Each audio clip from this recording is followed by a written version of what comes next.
All right, today we're here with the 1966 Jaguar E-Type. The car is finished in opalescent dark green, and it is one of my very favorite colors that I have ever seen on an E-Type, which just happens to be the quintessential British racing green with the biscuit interior. The E-Type was unveiled at the Geneva Auto Show in 1961, and it was there where Enzo Ferrari saw the car, and he said it was the most beautiful car ever made. And he was a hard guy to impress, but when you look at the car, I have to agree with him. You have covered headlights, wire wheels, and a long, sleek body. What more could you ask for in a sports package? The E-Type was a direct derivative, actually, from the D-Type, which won Le Mans 3 years in a row, just a few years before this car was built. From the back, you see a beautiful, aggressive, and haunching look of a feline ready to attack. You have thin bumpers that adorn the car all around with all this flashy chrome. In the cockpit here, you have a very, very purposeful layout on the dash. It's covered in leatherette, and you have every gauge you could ever need as a sports car enthusiast. You have a tach, you have oil pressure, and you get water temp. That's all you need. That, a key, and the push button starter. This car is a 1966, so it's a later 4.2 series car, which features a 4-speed synchro-mesh transmission on all gears.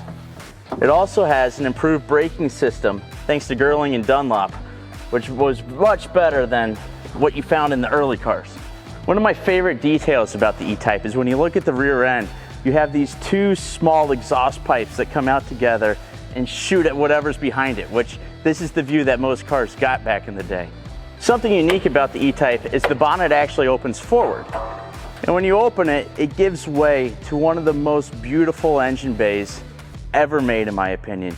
You have these 3 SU carburetors and all this shiny aluminum and chrome. It's really an amazing piece. Let's fire it up. You start by turning on the key, and this is a really cool detail. Push button starter.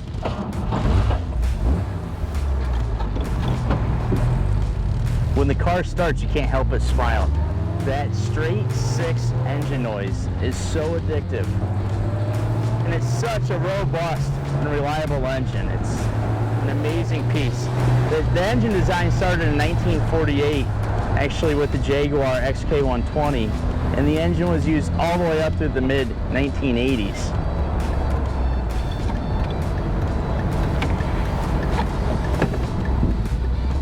One of the really nice things about driving a car of this era, the 4.2 E-Type, is that it has a 4-speed gearbox with synchro mesh on all gears. It replaced the Moss box in 1964 when the 4.2 E-Type was introduced. Sitting behind the wheel, you have this beautiful thin rim and 3 spokes. And out front of you, a mile away, is this long and sporty curving bonnet. You feel like you're sitting right over the rear axle in this car. And that's what makes this car look so long, low, and sleek. It really gives it the look. E-Types are really well known for having beautiful handling. That's thanks to the front mid-engine layout that this car uses. It's actually, where we're sitting, a monocoque tub and a sub-chassis in the front end. Sub-chassis holds the engine and is a direct derivative from the D-Type, which won Le Mans 3 years in a row in the late 1950s.